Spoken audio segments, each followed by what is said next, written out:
প্রধানমন্ত্রী হইতে হইলে শুধুমাত্র 2 পরিবারের হইতে হবে, এর বাইরে প্রধানমন্ত্রী হওয়া যাবে না। আমরা এইটার পরিবর্তন চাই। আপনি কার সন্তান এটা ম্যাটার করে না, আপনার যোগ্যতা আছে, আপনি সমমহিমায় আপনার জায়গায় যাবেন। এই যে তরুণ প্রজন্ম আজকে এই প্রোগ্রামে যারা আসছে, আমাদের ভবিষ্যৎ অতীতের প্রজন্মকে কিন্তু আমরা প্রশ্ন করি এবং আমরা দায়ী করি, তারা আমাদের বর্তমান নিশ্চিত করতে পারে নাই, নিরাপদ করতে পারে নাই। ঠিক আজকে থেকে 20 বছর পরে এই তরুণ প্রজন্ম কিন্তু আমাদেরকে দায়ী করবে যে আমরা যদি তাদের নিরাপদ ভবিষ্যৎ নিশ্চিত করতে না পারি।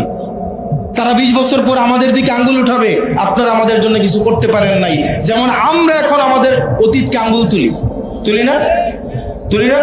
সেজন্য আমাদের সবাই ঐক্যবদ্ধভাবে একসাথে আমাদের ভবিষ্যতের বাংলাদেশ বিনির্মাণ করতে হবে। যেই বাংলাদেশ হবে বৈষম্যহীন, যেই বাংলাদেশ হবে মেধাভিত্তিক, অর্থনৈতিকভাবে স্বনির্ভর।